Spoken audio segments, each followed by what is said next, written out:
Okay, sa mga pupunta ng Venice ng day trip, may tip ako sa inyo. Meron akong information, very important information. Ang pag-access dito sa Venice, yung pagpasok lang ng Venice ay magbabayad kayo ng 10 euro. So, prepare 10 euro para lang makapasok ng Venice. Walang free dito. Hindi kayo makakapasok ng Venice pag hindi kayo nagbayad ng 10 euro. Pangalawa, sa mga pupunta ng Murano at Burano, prepare 25 euro dahil 25 euro na ang round trip ticket. Medyo pamahal ng pamahal. No wonder paunti ng paunti ang kanilang tourist. Everything is becoming very expensive. Parang doble lahat ng presyo dito sa Venice ngayon. Okay, yan ay papunta ng Murano. Pupunta tayo ng Murano ngayong araw. Papakita namin sa inyo kung ano ang meron sa Murano. Dahil pag nandito kayo sa Venice, kailangan puntahan ninyo ang Murano at saka Burano. Kaya ang advice talaga namin sa mga pupunta rito ay mag-spend ng 2 days, 2 full days para marating ninyo yung dalawang island na yon. Nandito na kami sa Murano. Ito Murano ay famous sa glass art at kung ano-anong glass. Dito bawat shop glass art, gawaan ng mga glass. Wala ditong tindahan ng mga damit kung ano-ano, puro glass. Wala ditong Chinese glass. Bawal dito yon. No Chinese glass. Okay? Pure Murano glass. Pag bumili kayo dito ng glass art, merong certificate at merong authenticity, yung stamp na ganon. Kaya hindi kayo mapepeke. Wala ditong Chinese glass. Maganda yung binili namin dito. Papakita ko sa inyo yung binili namin glass art dito na napakamahal. Kakaiba ang Murano glass. Papakita ko sa inyo kung ano yung klase ng Murano glass. Meron siyang mga iba-ibang shape. Para siyang sticks na pinagdidikit-dikit nila na may mga shape. Napakaganda. Ganito ang process ng art Murano, original Murano glass. Yes, this is very Murano glass.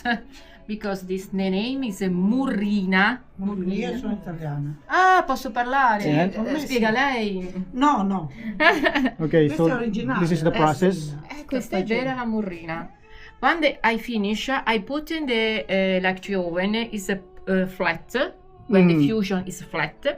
Finish after the fusion, my son in our lab cuts a circle and in this case produce the stopper, the top for the stoppers.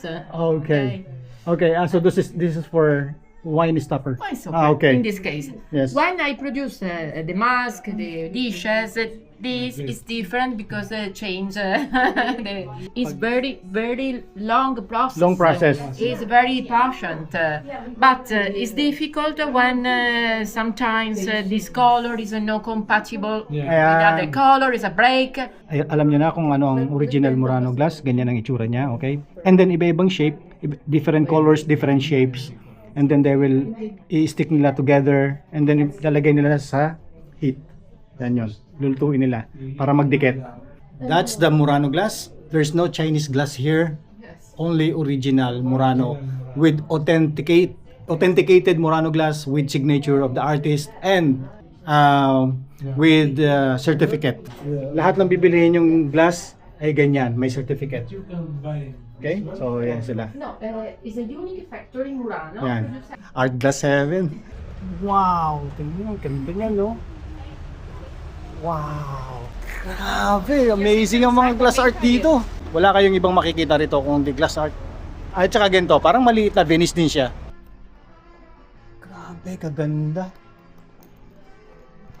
Wow! How much is this big one? This one is 14,000 14,000. euro. Wow! Maliban sa mga glass art, maganda rin itong Murano. Maganda rin pasyalan dito kasi siyang maliit na Venice. Tingnan niyo naman, no? Ganda, di ba? Ang masarap dito ay masarap magkape-kape sa mga gilid ng kanal. Ganyan. At saka kumain ng pizza. Kasi dito, relax lang. Relax lang ang buhay dito. Ito yung Murano. Napakaganda, di ba? Ang isa lang siyang maliit na Venice na puro kanal. Ay, grabe. Ang pogi naman yan. Pogi. Artistahin, sino kaya yan? Tingnan nyo. Artistahin yata to. Yan o. Pogi. Tignan nyo yun, no? Kahit pumasok ka sa mga pasukan ay makikita mo, napaka... Oh, tingnan nyo yun. Yung street na yun. Daming ano doon. Napakaganda dito kasi ang liliit lang ng mga bahay, oh. Kanya yan. Ang liliit tapos makulay. Amo, tingnan nyo. Ganyan ang delivery dito sa Venice. Saka sa Murano at sa Burano. Ganda, grabe. Napakaganda rin.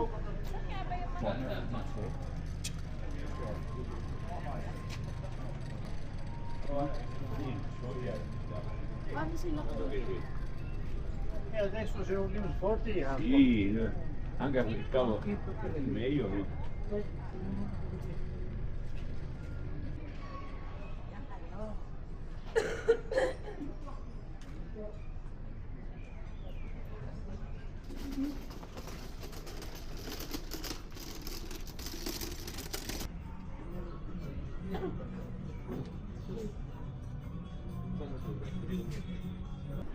Ganda rin ng mga maliliit na bridge dito sa Murano. Tingnan nyo.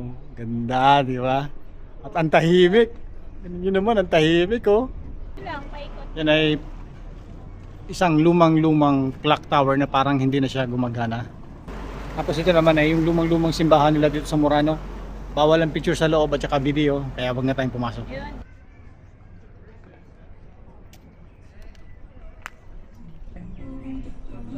Wow! Ang ganda rin dito talaga sa Murano. Yan, oh, Murano glass yan. Murano glass yan. Ang laki niyan, no? Tingnan mo yan. Wow! Ito pa. Tapos ano ito? Tanya yung mga nakalagay na yan sa bintana. Murano glass yan. Pakita ko sa inyo. Ay. Tingnan nyo. Ayan, no? Murano glass yan. Maraming ganyan dito sa palipaligid.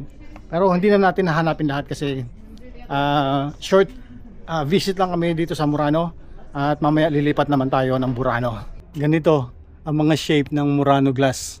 Ganda ng maliliit na bahay dito, no? Tingnan niyo yan, no? Ganda, no? Ang liliit na bahay. Okay, so yun na yun. Ito na yung Murano. Puro glass art lang siya.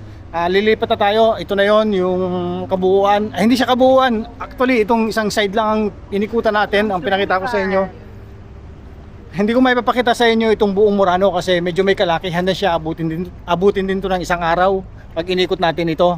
Hindi na kami tumawid doon sa kabila na yon. Hanggang dito lang kami sa side na to. At ilang glass art shop lang yung naipakita ko sa inyo. Pero siguro sapat na yon para magkaroon kayo ng idea kung anong meron dito sa Burano. Okay, nandito na kami sa Burano. Kaso unexpected ang ulan, napakalakas. Hindi namin maipapakita siguro sa inyo itong paligid ng Murano. Baka gagawin namin dito, kakain lang kami and then babalik na kami ng Venice. At dito naman sa Burano, ang kakaiba naman to in contrary sa Murano. Kung sa Murano ay art glass, dito naman ay mga textile art. So yung mga stitch, ang tawag sa ganun, mga burda-burda, yun, ganun. Tapos dito, distinct din ang mga bahay kasi tingnan nyo. Napakaganda ng mga bahay dito. Ayan, oh, napakakulay. So dito naman yung maliliit at makukulay na bahay. Hindi na natin iikutin tong lugar na to kasi umuulan nga. So at least naipakita ko sa inyo kung anong itsura ng Burano. Ganyan siya, buong island ganito. Makukulay at saka maliliit na bahay. Ayun, no, ganda, oh. Sige, go kayo. Pakaganda, no? Ayan, no? As to, tinan nyo to, ha? So, makikilala nyo ang Burano, maliliit at saka makukulay na bahay. Ayan.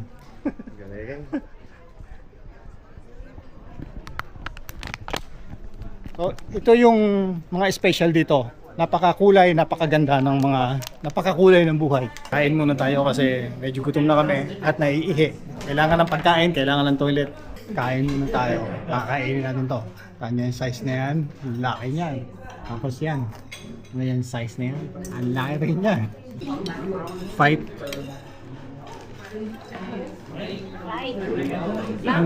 Sarap. Ang sarap na tinapay. Kain muna tayo. Sarap. Manalo. Recommended. Tingnan niyo yan, no? Ang mga bahay na yan, no? Ganda, di ba? Natin. Kita ko sa inyo yung mas maganda-gandang. Iyan no, ganda diba? So ito yung Burano. At babalik ka tayo sa Venice kasi maulan. Okay, yun na yun. Pinakita ko lang sa inyo yung saglit na saglit. Itong Burano. Ayan, tingnan nyo. Ganda diba? Ganda yan. Punta kayo dito, ganda yan. Kaso disappointing kasi may inulan kami, unexpected ulan. Kaya hindi na tayo gagalang masyado. At least naipakita ko sa inyo yung konting side nitong Burano. Yan na yan. Medyo malas-malas lang ng konti kasi hindi nakagala ng husay. Hindi ko kayo naigala ng husay.